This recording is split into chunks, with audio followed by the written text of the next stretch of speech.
Buen día y bienvenidos a De qué hablan Geo con Rodolfo. Hoy es 8 de septiembre de 2025 y bueno, hablemos del poder de Siberia 2, que fue anunciado por el jefe de Gazprom, Miller. Él fue el primero en anunciar que se ha llegado a un acuerdo legal entre Rusia y China para el gasoducto Poder de Siberia 2, que irá desde Rusia, transitará por Mongolia y terminará en China. La parte interesante del Poder de Siberia 2, lo que lo diferencia del primer Poder de Siberia, el gasoducto que ya existe, Poder de Siberia 1 lo podríamos llamar, es que este gas de Rusia se suponía que iba a abastecer a la Unión Europea y específicamente a la industria alemana. Sí. Y ahora todo ese gas será redirigido a China. Mongolia se convierte en el beneficiario como estado de tránsito. ¿Sí? En un tiempo, Ucrania era el beneficiario como estado de tránsito. Y lo más probable es que se complete alrededor de 2030. Creo que Miller dijo que ese sería el año de lanzamiento. Y en el momento del anuncio de Miller, muchos analistas decían que esto no era real, que era solo un memorándum de entendimiento. Rusia y China han estado hablando de poder de Siberia durante 10 años. Putin habló de ello. Y sí, Putin habló de ello, incluso habló un poco sobre el precio, el costo, y cuando Putin está hablando del poder de Siberia 2 y del acuerdo que Rusia tiene con China, yo creo que se podría dar por hecho de que es un trato cerrado. Y sí, quiero decir que esto es enorme. Y por cierto, es el principal acuerdo concreto que surgió de las diversas reuniones en China. Hubo reuniones muy interesantes en Tianjin y en Beijing. Había todo tipo de líderes mundiales ahí, pero el gran acuerdo, en mi opinión, es este. Y tiene enormes implicaciones. Así que, primero que nada, digamos algo sobre este gasoducto, porque por supuesto ha habido mucha discusión al respecto y mucha gente en Occidente ha estado diciendo durante años que no sucedería, que los chinos no están realmente interesados, que estaba estancado por disputas de precios y todas esas cosas. Y por cierto, dijimos que en el Jorán a principios de este año que se acordaría este año. Y en realidad, si retrocedemos, de hecho, hablamos de que eso se acordaría este año y efectivamente se ha acordado este año. Ahora, lo que había retrasado no tiene nada que ver con las disputas de precios. Y no estoy diciendo que no hubiera. Como ya saben, discusiones y argumentos sobre precios. Pero lo que realmente tuvo este gasoducto fueron dos eventos, en mi opinión, esenciales para el freno del proyecto. Primero, la pandemia. Quiero decir, aparentemente estuvo muy cerca de ser acordado en el 2019, pero luego sucedió la pandemia. Eso lo sumió todo en la confusión. Nadie iba a construir un gasoducto masivo o comprometerse a construir un gasoducto masivo mientras eso estaba en marcha. Me refiero a la pandemia. Y luego, lo segundo que sucedió fue el inicio de la operación militar y las enormes sanciones. Y esto debido a que los chinos van a estar involucrados en la construcción de este gasoducto. Hasta ahora los gasoductos han sido construidos casi en su totalidad solo por Gazprom. Pero ahora se tiene el entendimiento que China también va a desempeñar parte principal o un papel real en la construcción de estos gasoductos. Así que de todos modos, el punto era que los chinos necesitaban recalibrar algunas de sus industrias para que fueran a prueba de sanciones, porque no querían que las empresas que usaban componentes occidentales se vieran sancionadas de repente para estar involucradas en la construcción de este proyecto. Ahora, sospecho que ese proceso ya se ha complementado, ya se ha completado. Los elementos para acordarlo están ahí y el trato se ha hecho. Y aquí tendríamos que mencionar también la nueva turbina rusa. Esa nueva gran invención de Rusia, una nueva turbina más ligera, con más potencia, con más rendición, hecha completamente con elementos rusos. Y aquellos que dijeron que esto solo era un memorando de entendimiento, yo creo que ahora pues se podría ver de que están completamente equivocados. La forma en que trabajan los rusos y los chinos es que solo firman memorandos de entendimiento cuando tienen el 99.99% del resto de documentación está acordada y lista y cuando los grandes problemas se resuelven. Así que con razón, si Putin y Xi lo están respaldando, entonces pueden darlo por seguro. No hay duda de que esta cosa se va a construir, que este proyecto va a empezar a marchar. Se construirá, con razón, usando gas del Ártico, parte de los campos que ya estaban proporcionando gas a Europa, parte de los campos del Ártico que estaban destinados a ser desarrollados a suministrar gas a Europa a través del gasoducto Yamal y Nord Stream. Quiero decir que se construyó Nord Stream 1, Nord Stream 2, era alimentar a Europa con ese gas de los campos recién desarrollados que los rusos estaban desarrollando en el Ártico, así que en lugar de ir a Europa, como ya lo he explicado, y con toda razón, irá a China. Y no volverá a fluir a Europa. Y esto es clave para entender. Y lo digo de esta manera, si hay elecciones en Alemania, por ejemplo, y se forma un nuevo gobierno que quiera iniciar el Nord Stream, lo que Merz, por supuesto, está haciendo casi imposible, y vienen a Moscú y dicen, queremos este gas que vuelva a nosotros. Estamos dispuestos a pagar mucho más que los chinos. No se puede hacer, porque este gas ya está contractualmente comprometido a ir hacia el este, a China. Y no creo que la gente de Europa entienda esto. Pero eso es lo que va a suceder. Esto ahora es definitivo y no hay vuelta atrás. Si Putin ha sucedido por otra persona, digamos que haya cambio de presidente, ya no sea Putin el presidente, deja la escena al final de su mandato. Quien quiera que lo reemplace, todo esto ya ha sido acordado. Los gasoductos se van a construir y no va a cambiar. Y si hay un cambio de gobierno en Alemania, no va a cambiar. Europa, de una vez por todas y para siempre, ha perdido el gas ruso por gasoducto. Y el gas por gasoducto, por supuesto, ya ha estado yendo al este de China a través del Poder de Siberia 1. Poder de Siberia 2 es un gasoducto, va a ser un gasoducto mucho más grande. Transportará mucho más gas que el Poder de Siberia 1. El gas por gasoducto, y ya lo hemos discutido muchas veces, es inherentemente más barato que el GNL, el gas natural líquido. El gas suministrado a China a través de Poder Siberia 1 ya es el gas más barato por margen significativo, aparentemente dentro de la mezcla energética de gas de China.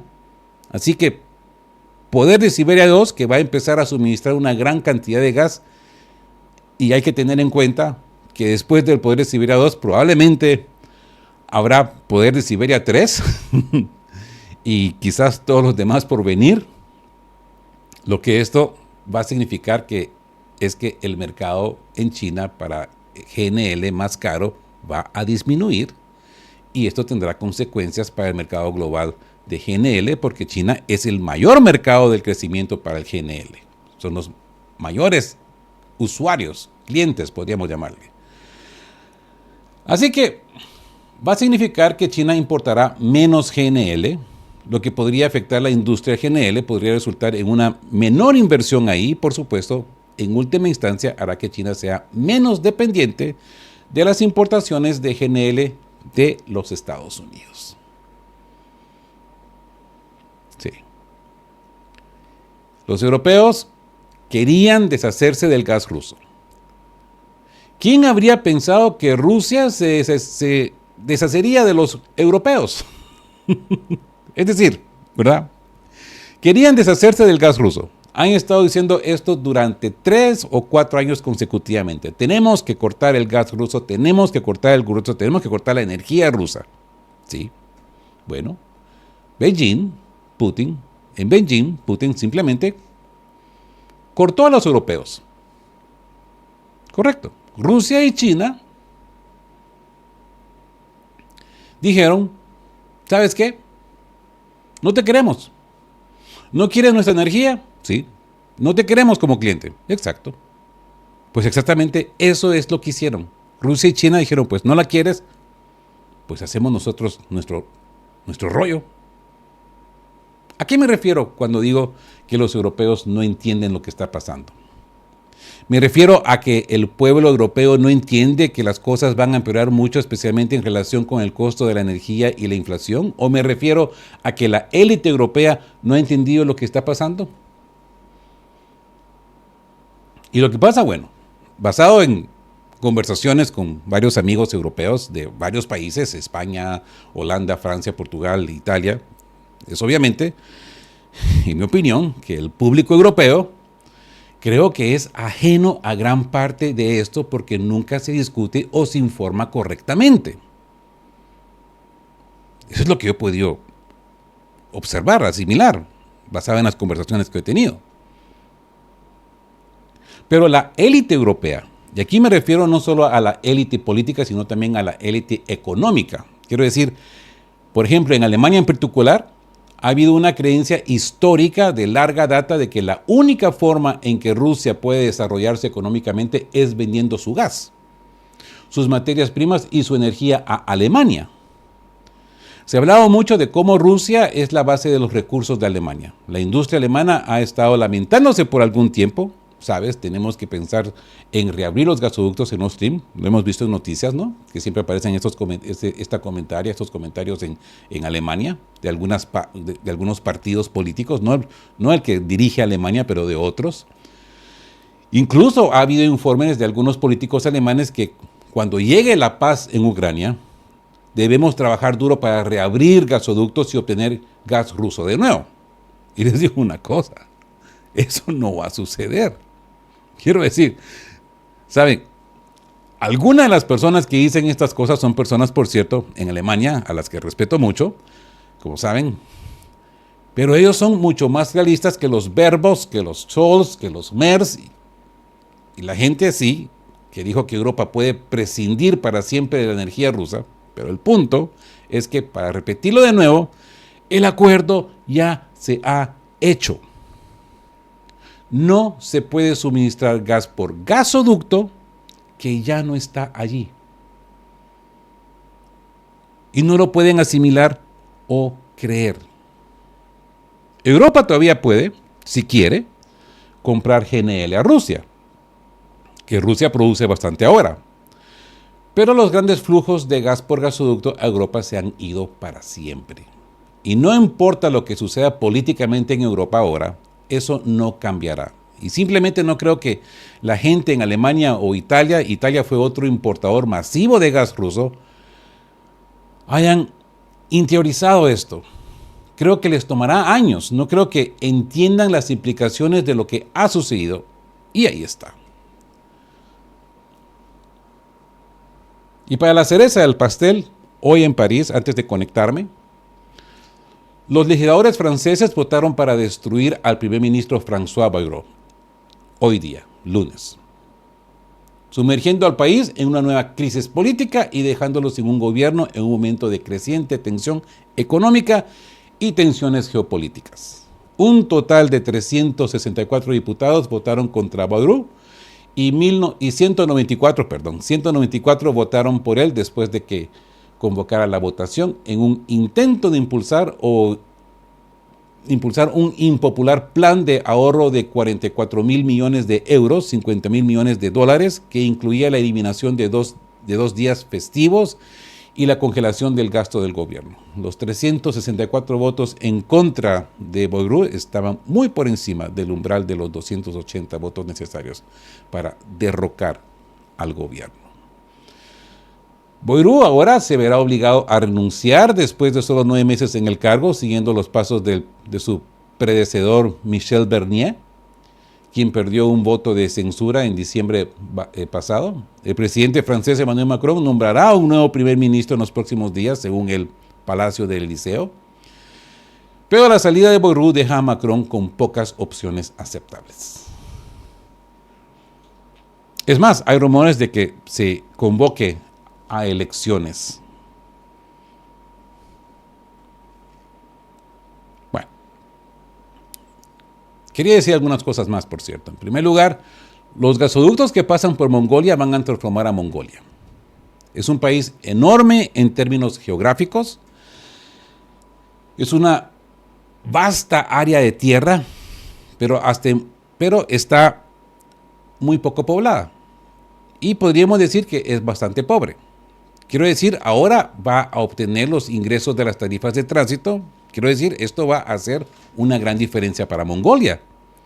Quiero decir, va a hacer a Mongolia probablemente un lugar muy rico, solo para decirlo, y eso es, ya saben, es bueno para ellos. Yo diría que han jugado bien sus cartas. La han hecho bien. Y la segunda cosa que quiero decir, es volviendo al punto que he leído en un comentario acerca del cliente y que los rusos acaban de cortar los europeos como cliente. Lo que creo es que muchas personas en Europa simplemente no entienden es que el cierre de los gasoductos de Nord Stream, que por supuesto fue iniciado por los alemanes, quiero decir, no Merz, pero Scholz, que suspendió los gasoductos de Nord Stream en febrero de 2022 y los cerró por completo más tarde, y por supuesto Nord Stream 2 nunca funcionó realmente de forma adecuada, y como sabemos posteriormente fueron volados. Eso es solo la culminación, desde el punto de vista ruso, de una relación enormemente difícil y enojada con los europeos. Porque Gazprom, al tratar de suministrar gas a Europa, se enfrentó constantemente a críticas, se enfrentó a un interminable acoso legal. Bruselas presentó investigaciones de antimonopolio y reclamaciones legales contra Gazprom.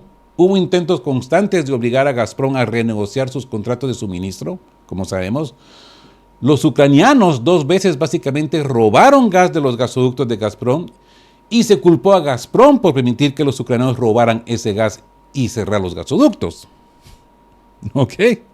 De todos modos, esto continuó año tras año y un artículo tras otro que aparecía en los medios occidentales sobre, ya saben, esa dependencia de la Unión Europea, de Europa, la dependencia política de que el gas ruso y cómo Rusia usaba el gas como arma y todo ese tipo de cosas. Ahora, como lo he dicho ya en varios programas, pero vale la pena repetirlo de nuevo, sí, China pagará un precio más bajo por su gas de Europa, pero en cualquier relación comercial a largo plazo, lo que quieres ante todo es confianza en tu cliente. Los europeos han perdido esa confianza hace mucho tiempo.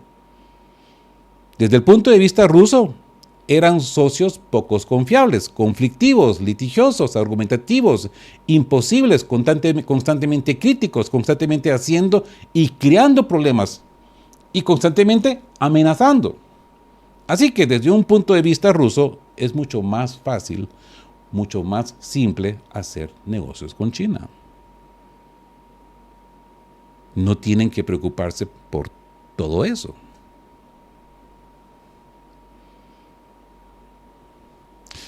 No tienes que preocuparte por los intercambios, los interminables acosos judiciales y los artículos críticos y el acoso y las constantes amenazas y miedos de que todo podría ser cerrado y detenido de un momento a otro, ya saben. Tener un socio fuerte, confiable y digno de confianza.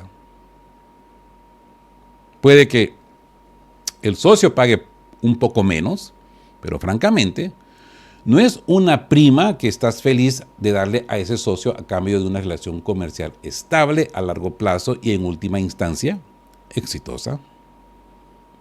Esto es algo que los europeos nunca parecen entender o comprender. Si China va a obtener energía de bajo costo, confiable, y desde una perspectiva comercial muy predecible de Rusia, así que las empresas se beneficiarán enormemente de esto. Volviendo a Scholz, recuerdo en un momento en agosto, principios de septiembre, cuando Olaf Scholz estaba en realidad pensando en dar marcha atrás y hablaba sobre las sanciones contra Rusia debido al Nord Stream. ¿Sí? Y luego fue volado, ¿verdad? Pero quiero decir que un gasoducto, una vez que conecta a dos países, puede crear una conexión más fuerte que incluso una alianza militar de cierta manera. Y la única forma en que vas a romper esa conexión es si haces algo como volar ese gasoducto, que es lo que sucedió. Porque finalmente llevó a Scholz a aceptar todas las sanciones a la energía rusa, pero él no quería aceptarlo a finales de agosto, principios de septiembre. Tenía sus dudas sobre sancionar a Rusia, específicamente la energía rusa y los efectos que tendría en la industria alemana. ¿Sí? Luego ocurrió el sabotaje de Nord Stream y eso fue todo. Así que lo que quiero decir es que esto va desde una perspectiva geopolítica, no una perspectiva de negocio, sino desde una perspectiva geopolítica. Esto realmente solidifica la asociación, la conexión, la alianza, si quieres llamarlo así, entre China y Rusia, o la solidifica aún más. Entonces, Europa está en un aprieto. Supuestamente tienen que invertir 600,000 millones para Trump. También tienen que invertir 750,000 millones en la compra de energía estadounidense durante los próximos 2 años para Trump y Estados Unidos. Todo esto acordado en Escocia. Ese acuerdo ha sido publicado en línea en realidad, así que está ahí. ¿Qué le sucede a Europa ahora? No hay gas por gasoducto, solo hay GNL. ¿Qué va a pasar con las economías europeas? Una vez más, esto es lo que querían, ¿verdad? O al menos esto es lo que decían que querían. Y ahora Rusia se los ha dado. Rusia y China se lo han dado y han dicho, ¿sabes qué? ¿No quieres lo que tenemos? Bien, nos vamos. Vamos a hacer lo nuestro. Así que ahora Europa tiene lo que quería. Italia tiene lo que quería. Alemania tiene lo que quería. Francia tiene lo que quería. Y toda Europa, que ha seguido el objetivo de la Unión Europea de cortar la energía y gas rusos y de tener la financiación de la máquina de guerra de Putin y toda esa tontería, ahora lo tienen. No habrá más energía rusa. ¿Qué le sucede a Europa? Porque me parece que realmente están en un gran lío. La economía del Reino Unido está colapsando y acabamos de ver la de Francia. La economía francesa está colapsando, la economía alemana se está desindustrializando. Italia no está mejor, ¿eh?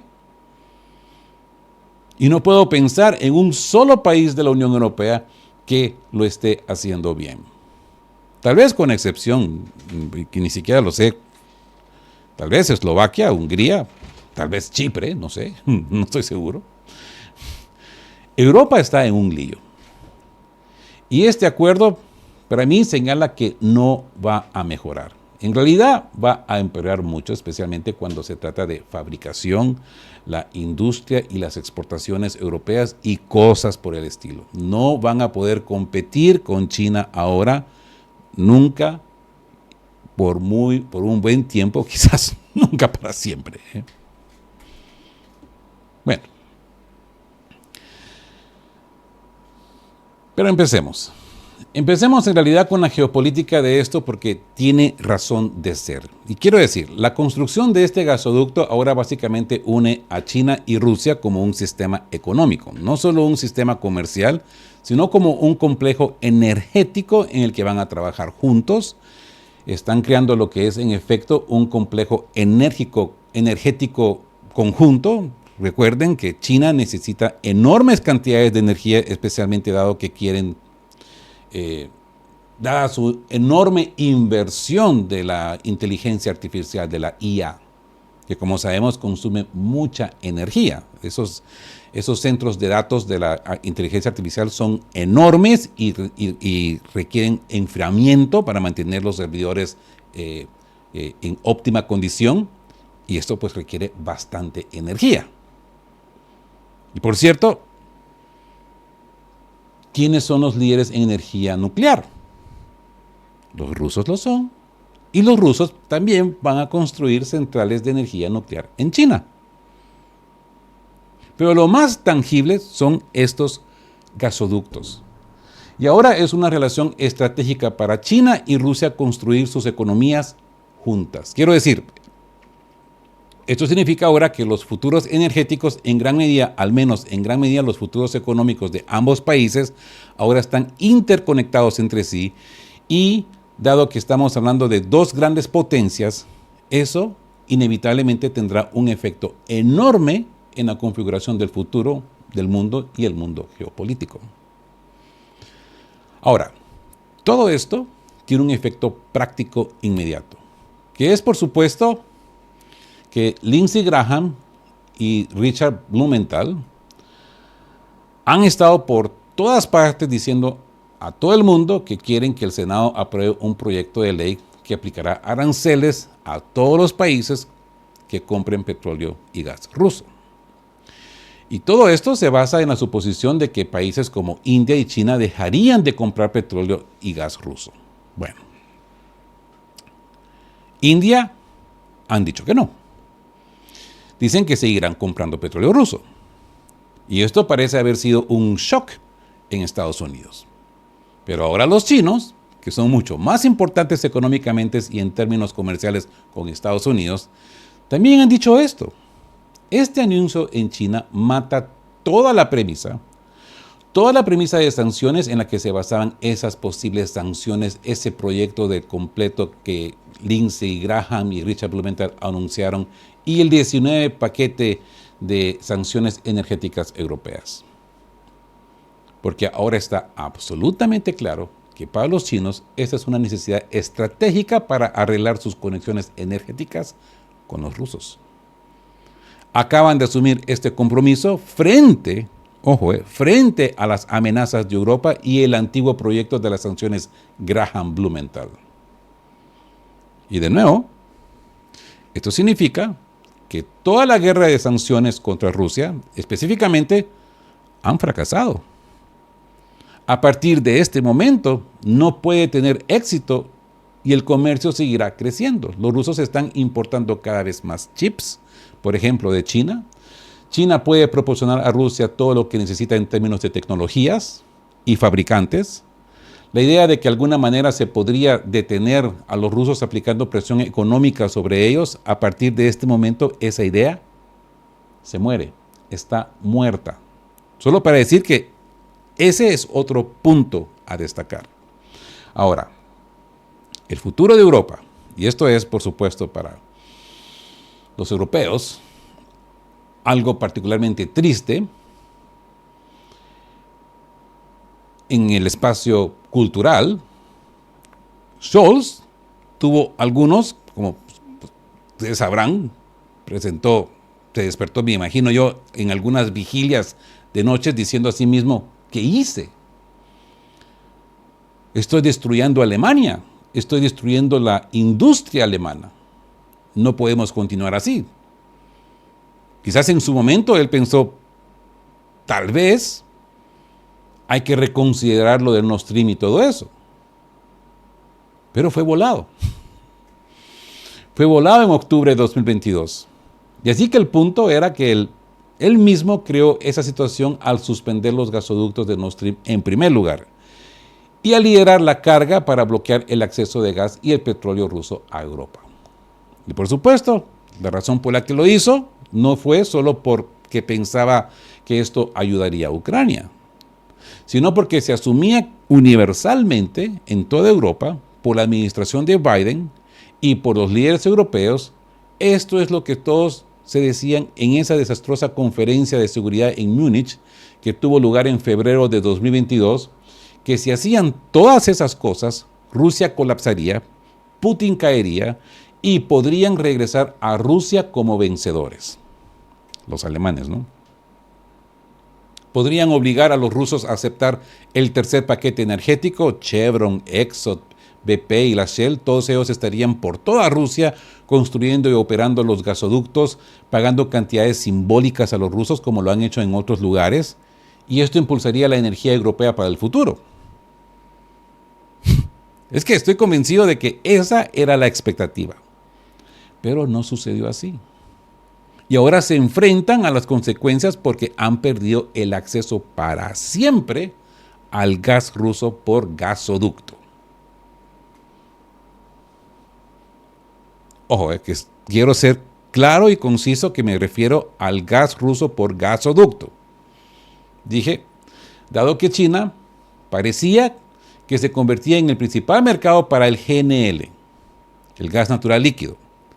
Ahora eso parece poco probable. Eso significa que la inversión de GNL, incluso en los Estados Unidos, probablemente va a disminuir. De todos modos, es poco probable que Estados Unidos pueda mantener los niveles actuales de producción de gas en el punto en el que están por mucho más tiempo. Por lo tanto, los flujos de GNL comenzarán a reducirse, los costos de GNL seguirán aumentando. Esto parece desde todos los puntos de vista concebibles como algo absolutamente destructivo y suicida que los europeos se hicieron a sí mismos, porque de una forma u otra han cerrado permanentemente la puerta a la energía barata. Los chinos han tomado medidas para asegurar su energía. Los estadounidenses en gran medida están haciendo lo mismo, o al menos lo intentan. Los rusos obviamente ya son una superpotencia energética y sospecho que en poco tiempo los indios, India también se unirá al juego porque ya se habla de que eventualmente estas tuberías que se están construyendo hacia China, alguna de sus ramas se extenderán también a la India. Y también hay una fuerte probabilidad de que eventualmente el gas iraní también fluya a través de estas tuberías. Quiero decir, nunca hay que pasar por alto a Irán, que también es un actor importante en la industria del gas. Entonces, ¿dónde deja eso a Europa? Bueno, como ya saben, tienen paneles solares y esas cosas, de las cuales la mayoría son hechas en China. Sus condiciones climáticas en el norte de Europa no son particularmente buenas para eso. Han inundado lugares con molinos de viento que producen una cantidad significativa de energía. Las centrales nucleares de Francia están en decadencia, quiero decir, se comprometieron, invirtieron muy fuerte en energías nucleares antes, pero aparentemente la industria nuclear de Francia está decayendo gradualmente. Y como sabemos, Francia está en medio de una enorme crisis presupuestaria. Ya hoy se le dieron el voto de confianza al primer ministro francés.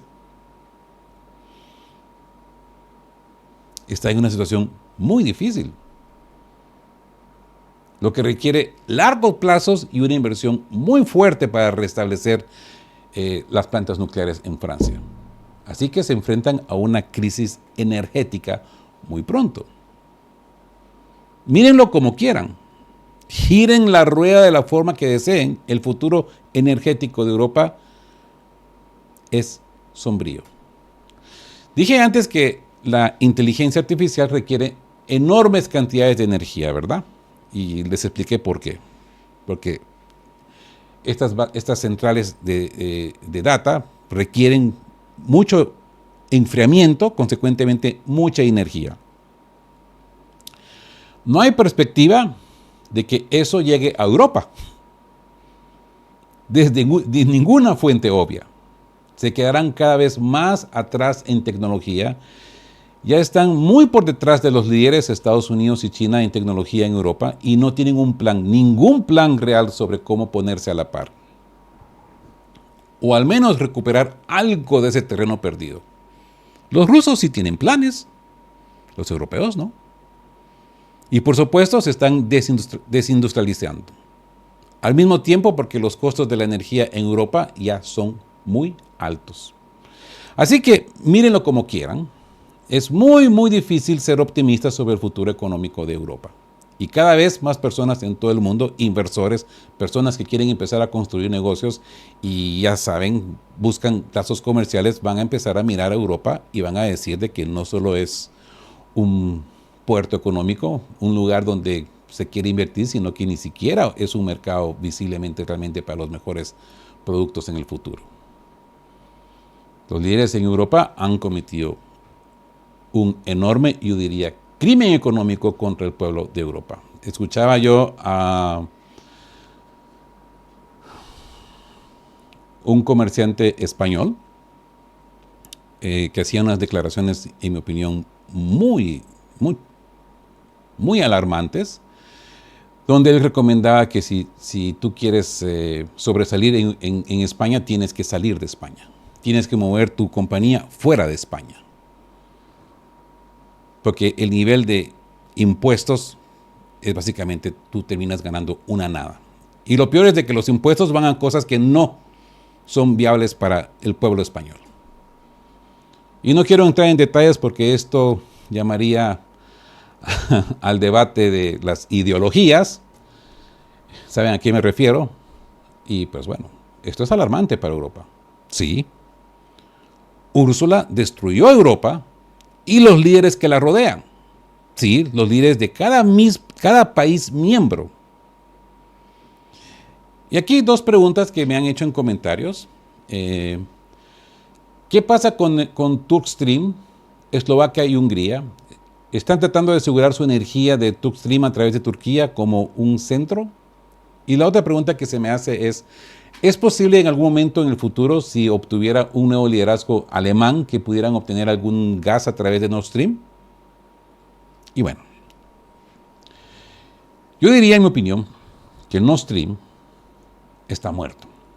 Quiero decir, incluso si los alemanes quisieran reiniciarlo, como dije, el gas no va a ir ahí. En su lugar va a ir a China.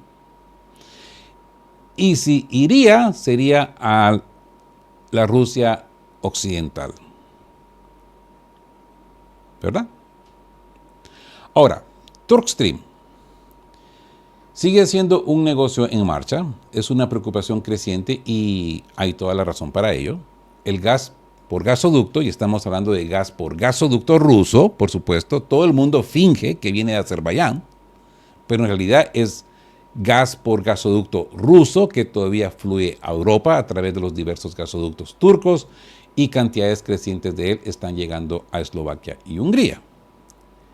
Y eso, hasta cierto punto, está protegiendo a estos países de los ataques ucranianos al gasoducto de Druzhba. Y todo eso. Y a uno le gustaría creer que esto continuará. Pero mi sensación es que los turcos, que son en algunos aspectos personas de negocios bastante astutas, construyeron Turkstream, de nuevo con los rusos, con la expectativa, con la idea de que Europa sería el gran mercado para el gas. Dado que Europa se está cerrando, no solo como mercado para el gas, sino para muchas otras cosas, no se puede evitar pensar que los turcos van a reconsiderar esto gradualmente y comenzarán a trabajar más cerca con los estados de Europa Central y Asia Central. Y comenzarán a integrarse más con las economías asiáticas, los centros asiáticos y euroasiáticos. Porque recuérdense quién apareció en Tianjin. Probablemente le habían pasado el norte, le habían avisado esto del poder de Siberia II, que estaba en proceso de gestación. Erdogan apareció por ahí. ¿Y con quién habló? Habló con su querido amigo Vladimir Putin. Es más, no lo digo yo, por cierto, si leen el informe oficial ruso, es exactamente como se dijeron uno al otro, mi querido amigo. Tanto Putin le dijo a Erdogan mi querido amigo, como Erdogan le dijo a Putin mi querido amigo. ¿Sí? Turquía tiene el lujo de mirar hacia el este mientras ve que Occidente está en decadencia. No es de extrañarse, ¿no? Erdogan siempre está en dos zapatos, ¿no?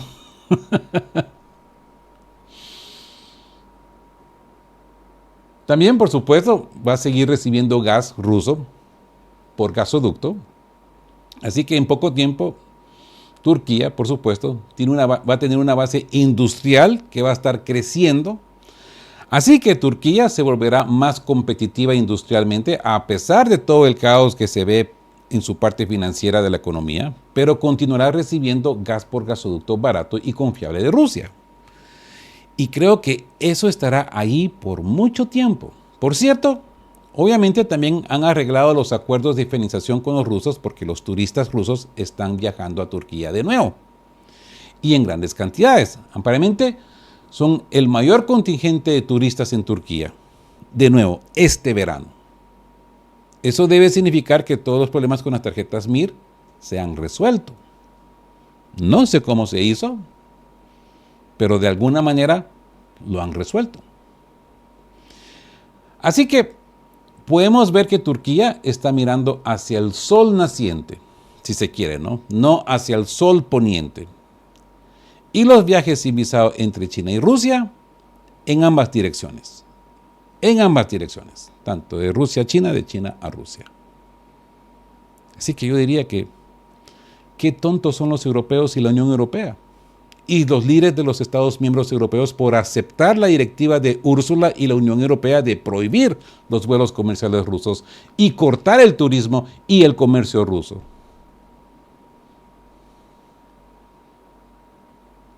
Pero ya saben, si le dan las llaves a Úrsula y a Kaja Kallas, entonces es exactamente eso lo que están buscando. Y siempre vuelvo a la conferencia de seguridad de Múnich, en la que todos estaban ahí en completa intoxicación, habían perdido todo el sentido común. Y lo recuerdo entonces, era la fiesta y Europa y su gente van a tener que vivir en la resaca durante mucho, pero mucho tiempo. Por supuesto que estas dos señoras las van a promover, van a ser ascendidas. Y me refiero a Úrsula y Kaja Kallas. Úrsula, obviamente, quizás se vaya a convertir en la presidenta de toda Europa, de alguna manera. Y Kaja Kallas, no me quedaría duda que se va a convertir en la nueva jefa del Banco Central Europeo. Ha demostrado su dinámica con las matemáticas, ¿no? Es muy exacta la señora. Y su manera de pensar, su lógica y, por supuesto, todo el refuerzo histórico, memórico que ella tiene en su cabeza, ¿no? Ella se conoce perfectamente la historia de Rusia, perfectamente la historia de China, tiene un conocimiento de historia universal óptimo de las economías del mundo. Habría que verlo, ¿no? Y bueno, con esto concluimos el análisis de hoy, de lo que está sucediendo con el poder de Siberia 2 y básicamente la decadencia industrial de Europa. Si les ha sido de su agrado este análisis, pues denle me gusta. Si son nuevos por acá, suscríbanse, que le ayuda de sobremanera a este canal y a esta voz disidente a sobrevivir. Y como siempre les digo, queridos todos, estén juntos, fuertes, siempre busquen por la verdad y sean justos. Hasta el próximo episodio de qué hablan.